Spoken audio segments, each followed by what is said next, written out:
Hey Waffle Gang, I do hope you're well. My name is Mark and today we're checking out some more Reddit stories, and if you do love a Reddit story, why not consider hitting that like, subscribe, maybe that notification bell too. Let's crack on with today's first story. Much love guys. Now today's first story comes from EnterGingerbreadman, who says, am I the arsehole here for being high conflict with my ex-husband and his wife over our kids? So to start, my 33 female ex, Harry 35 male, and I have been divorced for 6 years. We dated a bit in high school when I visited a relative in his hometown, which is in a major city, for summers, but I would break up with him when I went back to my city for school, which is about 2.5 hours away. Not the most mature I know, but even my parents were like, you don't need a long distance relationship before you can vote. We kind of kept in touch on Facebook, lol at the time, but my sophomore year of college he ended up transferring to my school. We got back together and got married basically right after I graduated and moved to my hometown/city. Our kids, Matt, 11, and Elise, 8, came pretty quickly, and we had a few good years before. Stop me if you heard this one. I just felt as if I was already a single mum of 3 kids and was sick of working, doing all the childcare, and all of the cleaning, cooking, and planning. We tried therapy, but ultimately decided that it wasn't going to work. For 3+ years, it was fantastic. We had a wonderful 50-50 co-parenting relationship. He was such a better father when he had them all to himself, and I had the breaks that I'd been begging for. We agreed to never badmouth the other in front of the kids or make them responsible for our feelings or anything like that. We didn't have to spend a fortune on divorce because we were able to amicably work everything out, which only benefited our kiddos. In later 2022, he let me know he'd gotten back together with Amy, 35 female. He said her name a bunch like I should know who she was, and I finally asked, and apparently she was the girl he had dated when I was not in town, / before we reconnected. I was honestly happy for him. I'm not interested in dating, to be honest. My kids are too young and I work a lot and have a ton of friends and family. Amy lived in his hometown and I know he visited her a lot when he didn't have the kids. We were week on, week off, but he was always there for his parenting time. The kids met Amy and said they liked her a lot, so I was happy. My parents were also divorced but found other people, while still being amazing parents, so I was really hopeful. But in 2023, he let me know he had proposed, and he would be moving back to his hometown to be with Amy. I was pretty stunned because he was such a dedicated and present father, and asked how he expected that to work. He was insistent that he wanted to keep 50-50 custody, but admitted he could only do every other weekend parenting time. Before we moved, we didn't have any sort of alimony or child support or anything since we were 50-50 and split big expenses evenly and offered me child support since my expenses for the kids would be going up, having them so much more. Not that I was complaining about that. Again, we wanted to work this out ourselves mostly. Why spend money on lawyers when we have 2 kids who could use it? I make a bit more than him. Not that it really matters, but the first amount he offered, $400 for 2 kids a month, was laughable. I didn't laugh at him or anything, but told him that would not be acceptable. He said he was willing to continue paying half of big expenses, which, duh. Plus, he'd be driving a 5-hour round trip since he was the one moving every other weekend. I thought about it a lot and I figured that I'm fine financially, as much as anyone is these days, and didn't want to bankrupt him for child support. The most important thing to me was that he continued to be a present and amazing father, and said would I be okay with $600 a month plus the shared big expenses. I thought he'd be happy with this, but he kept grumbling that he thought $400 was more than fair. Ultimately, he agreed to $600. Again, I really wanted to make this work for my kids, so please don't tell me I was an idiot for some of these things. I really went out of my way to be helpful. Like I said, I'm single and I have a ton of family and friends, so I had more free time. If they had things going on, I never minded keeping the kids for their weekend. Always encouraged the kids to be excited to go there. Bought gifts from them for like Father's/Stepmother's Day, Christmas, birthdays. I don't know if I believe in love languages, but if my kids have them, it is absolutely gift giving, and it's not like their asses have jobs. And even worked it out for my relative in their city to pick our kids up from their wedding ceremony, since they had an adults only reception. These kind of gestures were never reciprocated. I tried to brush it off and thought maybe I was just doing too much, and tried to take a step back when the kids told me that some of the weekends they stayed with me, Harry and Amy had gone on vacations to places like Europe and Disney. I don't follow them on social media obviously, so I had no idea. I go on vacations too, but the idea of going on such an expensive vacation and not taking my kids sounds nuts. They're great travelers. We actually went to Japan last summer and had a blast. Maybe I'm an annoying parent, but I couldn't believe he'd leave the country or go to freaking Disney and not only not take the kids, but not even let me know. I wanted to remain amicable, but after I found out, the favors stopped. And for the past few months, anytime he asked me to keep them for a weekend because they had plans, I'd say, "Oh, sorry, same. Good luck." Yes, even if it was far in advance. I wasn't trying to be petty, but it wasn't as if they was asking to switch weekends ever. It was always just skipping them. I know his family is useless. No idea about hers, but he should be able to make time for his children 4 days a month. And a few months ago, I found out he'd been asking my relatives in his city for help. Sometimes they did if they could, but not always. I didn't want to keep bothering them, so I ended up saying yes to keeping the kids more. Plus, I obviously love them. But I started keeping track of every time he asked me to keep them. Over a 5-month period, it was 5 times. And around that time, Matt had told me some pretty upsetting things and confided that he was okay staying here more. I was clear that he could tell me anything and nothing was his fault at all. But he told me when he was at his dad's, both he and his sister needed to be in their rooms at 8 p.m. Keep in mind this is weekends. Not in bed, but they weren't allowed to be in the living room or anything or have friends over. I asked if his dad and Amy were home during these times and he said yeah. But Amy's dog is aggressive and they kept it in their room during the day. So when he and Elise go to their rooms, they let the dog out so he's not cooped up all day. I love dogs, we have 2. And what the fuck? Elise got a bad flu a few visits ago and apparently she had asked Harry to sleep with her in her room and he refused and said he needed to sleep with Amy. Our kids do not co-sleep, but we always let them sleep with us if they were sick and asked. I didn't expect Harry and Amy to let us sleep with them or anything. Both kids are not ever allowed in their room because of the dog. But why couldn't he have stayed with her, even if it was just until she fell asleep? I did not say this to them, but told Matt and Elise that their dad had just gotten over the flu and probably just didn't want to get her sick again, which makes no sense. I know I shouldn't have lied, but they were upset. The worst in my opinion is when Matt randomly told his dad he wanted to see him more, and he yelled at him and told him that he was seeing him a lot already, and he should want his dad to be happy and not miserable and alone like his mum.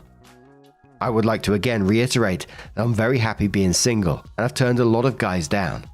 I prefer to spend my time with my friends and kids and can date when they're older. I don't like the stats on unrelated men being around kids and don't feel the need to risk it anyways. So, between all this and the missed visits, I decided that I needed to stand up for myself and my kids more.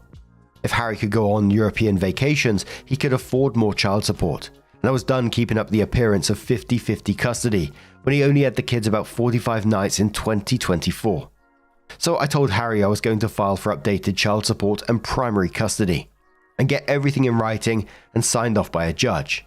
He said he was okay raising child support. He'd apparently gotten a few raises since we settled it, and said he'd be fine with upping it to $750. First of all, you got all these raises and didn't even think to raise it yourself despite skipping almost half your agreed visitation, and that low of amount. I told him it was insulting, and we could just let the court figure it out. He reminded me that I made much more than he did, and I was like, yeah, that's why I'm able to take them on vacations when apparently you couldn't scrounge up enough money to take your children to Disney World. I know that was immature, but I was pissed. He tried fighting more, but I told him I didn't intend on fighting with him outside of court and filed. Obviously, because I'm writing this, the judge agreed to almost all of my requests. Child support was increased, our primary custody and decision making, and it can be adjusted more if you continue skipping weekends. To be honest, this has all helped me with the kids and their increasing expenses and needs tremendously. We only communicate through text or email, but it's only about the kids. But a mutual friend of ours told me that at a wedding recently, Amy and Harry spent a bunch of time complaining about me, calling me high conflict and a parasite, and much worse things when they drank more, but I won't repeat them. I got upset. My only goal is for my kids to have a great childhood and a present dad, and I feel like I fucked that up. My friends told me that Harry's the one who fucked it up, but I'm really doubting myself. So, am I the arsehole for pushing my ex to do more? Absolutely not the arsehole in this situation at all. I mean, all you're doing is protecting your kids, looking after your kids' best interests, and that is the way forward. He's the one who's neglecting everything because it just feels like he's got a taste of that child-free life once again, and he's just pushing for it more and more. without considering the kid's feelings or anything like that. The only thing I would say is stop protecting him in any way, shape or form. These are his choices that he's making. And one day he's very likely going to look back and says, oh, why don't my kids want to see me anymore? You know, it might not happen, of course, but we've seen that kind of thing time and time again. Someone says to OP, not the arsehole, you're standing up for your kids. At the end of the day, that's what you need to do. Sounds like Harry likes being a dad when it suits him, but now that he has Amy, she is the focus and the kids take a back seat. OP says, I get what you're saying. It's upsetting because I wanted him to be as happy as I thought it would. You know, trickle down to the kids, but it hasn't. The commenter says in quotes, Amy and Harry spend a bunch of time complaining about me, calling me high conflict and a parasite, and much worse things when they drank more. And then says, they can call you anything they like, but the proof is in the pudding, as they say. Who has full custody? Where do the kids live? Where do the kids want to be? Harry and Amy are showing their ass to the world, and everyone can see it for what it is. You better be able to as well, or you'll be easily manipulated again. Not the arsehole. Opie says, yeah, they did say to our friends I blindsided him for custody, and they asked if that was true, and I laughed showing them the receipts. I know they're wrong, but I'm worried I blew up our co-parenting relationship and it will affect my kids. A commenter says, not the arsehole, stop worrying about what Harry and Amy think. You've been looking out for your kids as any good parent should, and more importantly, you're present for them. Focus on you and your life with your children, and leave your ex to mess things up for himself as he's no longer your responsibility. Opie says, it's not that I give a fuck about their feelings at all. But if they hate me, apparently there's no way that's good for the kids, and although I cannot see where they're coming from, if they resent me, it's going to affect Harry's relationship with the kids. Another commenter says, not the arsehole at all. My guess is Amy hates you and your kids because Amy feels she's always the runner-up with your husband. He dated her when you weren't around. He married her when you divorced. She feels like she's not his first choice, and she wants to see you suffer as she feels she did. That's my guess. I have family members like her. Opie says, I don't know that this is true. She told our friends that she knows I always felt a certain way about her, and says my jealousy is why they couldn't have been friends. But I literally had no clue who she was. I knew he dated other people when we broke up, but that's fine. So did I. Another commenter says, not the arsehole. Good for you for looking out for your children. You've done all you can to make this positive. I'd worry if they have children together. It is only going to get worse. Opie says, I knew this. But another fucked up thing is that apparently at one point Elise asked Amy if she was going to have a baby. And Amy told her that she had her tubes tied, so no. But didn't elaborate, and Elise is only 8. Like Matt would have understood, but we have not had any of those kind of talks with Elise before this. And she was devastated, asking me why Amy had tubes. She's apparently always been child-free, which is totally fine. Had a lot of friends who didn't and still don't have kids. And I did talk to Elise about not asking people about things like that again. So OP came in with her update and said, quick edits, sorry I can't reply to everyone, and sorry for the dumb formatting. I wrote this in the notes app initially because writing it in Reddit app is annoying. Also, I'm pretty emotional now, but I think you've already changed my mind about offering to drop child support. I'll be going for full 100% custody though. Unfortunately, things have degenerated since my last post. To get this out of the way, I'm in therapy. Usually once every other month or so. It was more often closer to the divorce, and so are my kids. I know Harry was seeing someone when he lived here. No idea if he still does. He was supposed to have the kids next weekend as scheduled. Wouldn't you believe it, but the other day he called. They got a last-minute ticket to a concert out of town and asked if the kids could stay here. I let him know that I actually had plans the entire weekend that had been set months ago. So he asked if I could either bring them or they could stay with one of the family members in my city. I normally would have just done that and pulled out my calendar and marked this off as another missed visitation, but I was just sick of it. I told him he needed to figure it out and not to call my relatives in his city. They were not his personal free babysitters, and he was their father, so he needed to start acting like it. He got upset and said he was drowning. I almost laughed but didn't, asking him what he meant, and he said he was struggling financially due to the child support and felt like I was trying to punish him for moving. He said I was allowed to be upset we weren't together anymore, but needed to put the kids first and work with him. I couldn't believe he was saying those things. He knows why our marriage ended. He knows that I have moved mountains to make our co-parenting relationship work. And I have pages of texts and emails of him thanking me for being so accommodating and sympathetic to his situation. Some were even just a few weeks ago. I hung up. I was at work and did not have the emotional bandwidth to be lied to about this shit. He tried calling me back a few times, but I had meetings and realized I shouldn't have spoken in anger, so I wanted to calm down. He even had his wife call me a few times, but I let it go to voicemail. She left a few cruel ones. Nothing shocking, just saying I'm bitter and jealous that Harry moved on and wanted to punish them. I want to emphasize again, I'd rather cut my legs off than be back together with him. I'm the one who filed for divorce and stuck to my guns. It's like these two live in some kind of delusion where I not only want my ex back, bath, but I never helped them once. When I got home, I pulled the calendar for the past 2 years, which had every missed visitation, including last-minute requests, all color-coded accordingly. I emailed this to both of them and said that Harry was responsible for coming up with appropriate childcare during his visitation, and that if he was finding that challenging, we could look into changing the visitation schedule to something more accommodating to their busy lifestyles. Then I left to take my kids to their sports practices. I did not hear from him. Normally Harry calls our kids every school night evening around 8 p.m. But he didn't that night. I felt guilty, as I said the only goal here is for my kids to grow up with a present father. It might have been dumb, but I did call him that evening so he could say goodnight to them. But he sent me to voicemail. I told the kids he had gotten caught up at work, which does happen often enough that they weren't weirded out. At about 3 a.m, he sent me maybe the longest text in recorded history. I have my phone on sleep mode, but keep his and my parents' numbers able to alert me for obvious reasons. And I'm a light sleeper, so I did wake up. But I was half asleep and saw how long the text was, and decided it was a problem for the morning. I wish I had gotten up because he ended up sending a few more. The text really just proved that they do not occupy the same reality as me. They were all self-centered and deranged, and even when he brought up the kids, it was all about him, his wife, and their lives and feelings, saying, "This is my job as a mother to facilitate the kids' relationship with him, because he could have easily forced me to move to the city he's in." What the fuck? But chose not to, so I could stay here with my support system. I don't thank Amy enough for opening her life to the kids by keeping a dog in their room when the kids are here and giving them their own bedrooms even though they're empty much of the time.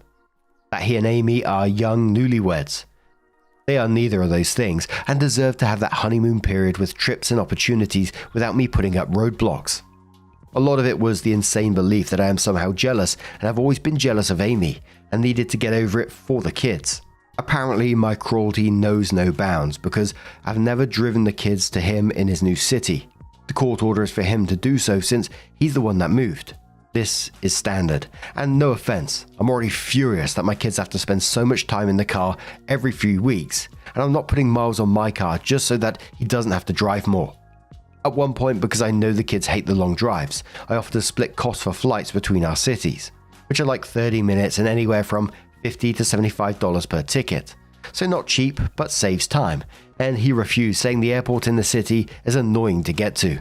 There is no direct Amtrak between our cities. It'd be like 8 hours plus, I believe. Next one they said is they might just get full custody and make me be the one to jump through hoops to see my children so that I know how they feel. You know, simply just get full custody because apparently in their world they deserve every little whim of their own desire. And then accuse me of financial abuse for upping child support when I wasn't destitute. Apparently unless I'm living under the poverty line, my kids don't deserve financial help from their father. I have PTO to burn, and just decided to take one day because I'm so overwhelmed and upset about all of this. Yes, I did screenshot all of these for my lawyer. I don't want to be the cause of my kid's father abandoning them, but I've been at and beyond my limit for so long, I don't know what to do. They both treat me so horribly and make these assumptions that are just simply not true. I want my kids to have their dad in their lives. I've run myself ragged making it work, taking up the slack when they drop weekends, doing all the mental heavy lifting for looking ahead and switching weekends if, for instance, Father's Day falls on mine or her birthday, when I know she doesn't want them around, falls on their weekend and planning ahead of time and contacting them. I'm so done. I want to offer this. Fine, you win. No more child support. Keep all your money. You can see the kids the weekends after Christmas and Thanksgiving. Those are when they celebrate the holidays anyway, and on Father's Day. But otherwise, they're with me. You two can live your child-free life, and me and my kids will be just fine without you. I can't keep putting up with this abuse. I'm at my breaking point. A commenter said to OP, don't open the door to him not providing child support. You should use all the evidence you have to get more custody and also increase his child support. Fuck your ex for wanting to abandon his kids and thinking he can actually get full custody when he's constantly bailing on his current scheduled times. He's delusional and thinks threatening you will let him do as he pleases. The reality is his lies won't get him anywhere, and he doesn't have the power to follow through on any of them. OP says, I've been devastated all morning and day. I knew logically that the only way he could possibly get full custody is if I were to die. And I can't stop crying thinking about my kids being forced to their rooms every night at 8. Never going on trips to fun things and living with a stepmom who can't stand kids. I probably shouldn't have posted because I'm so upset and emotional, and I'm so lost. I don't like talking to people in real life about this other than my therapist because I don't want to poison them against my ex or put my problems on them. But this is the only thing since my divorce I feel so alone about. I feel like I failed my kids by giving them Harry as a father. Another commenter says to OP, you need to increase therapy if you have the means to do so. Because the fact that you typed all of that and said you don't want to be the cause of your shit ex abandoning his kids, he's the one responsible. If he chooses to be a deadbeat, that's on him. He chose to move. He chose to be a shit dad. Time for you to get ridden in your custody arrangement that he makes arrangements for childcare on his weekends. Do not give up child support. That is your children's money, not yours. Do not give that up. All of the money he pays is for your children. You are knocked down and not thinking rationally. Do not respond either. OP says, oh, I've scheduled a session for later today.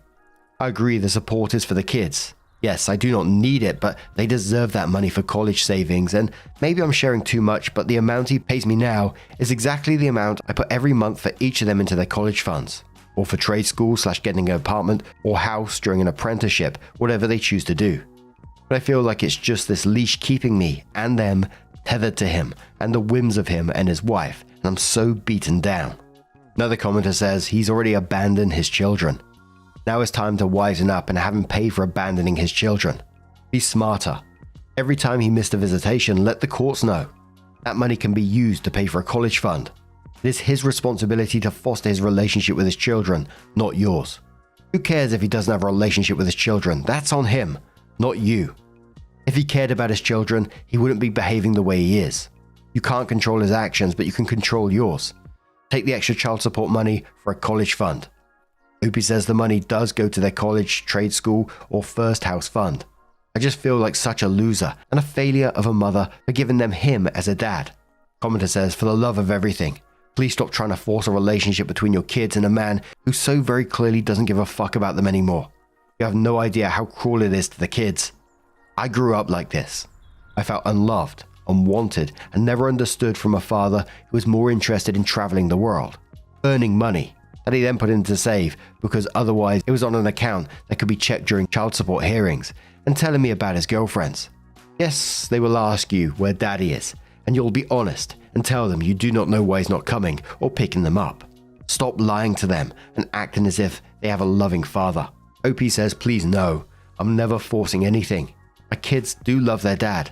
If they told me to my face that they absolutely did not want to go there, I wouldn't make them. The thing is, they don't know how much I dislike their dad. I don't want them to feel bad about talking about him to me, but it's kind of turned into they think I like their dad and don't want to talk bad about him to me. But I'm working with their therapist to get that out of their heads. They know I'm not only on their team, I'm their biggest supporter. That's an incredibly sad story, and one that I hope that OP works on in therapy, because I think that's the only thing going to help, because OP's currently blaming herself for giving them Harry as a father, when for everyone who's reading this can see that she's done everything possible to facilitate a relationship, even lying to protect the kids from knowing how their father really feels about them, which, you know, I don't think is a good thing. However, she's not causing him to abandon his kids. He's choosing to prioritize his new life with Amy over being a father, and it's as simple as that. And there was just so much disgusting behavior from them. The 3 a.m. texts that show exactly who they are. People who care more about their, air quotes, honeymoon period than traumatizing children. And like we just said, I think OP needs to stop protecting them from the consequences of their choices and focus on protecting their kids instead. I know it's really brutal, especially at the ages they are, but the kids need to see who their father is. It's going to come out eventually, and this can't be good for OP's own mental health as well, trying to facilitate this relationship when he just doesn't give a shit by looks of it. But what do you guys make of this situation? Let us know your thoughts down in the comments below. And just a huge thank you for being here today, getting involved in the stories. Your love, your support, your time, it always means the absolute world to me. So thank you so much, and hopefully I'll see you in the next one. Take care and much love. Yeah, man, I remember being so naive when life was good, weather and palm trees. Back in the day, you were everything I need. But then along came a time when you crushed my dreams. Oh yeah, you played me like a fool when you made me believe that the line between love wasn't thick enough to read. Oh yeah, you see we in despair, crime everywhere. You're selling false hope cause you just don't care. Nah, you just don't care. Nah, you just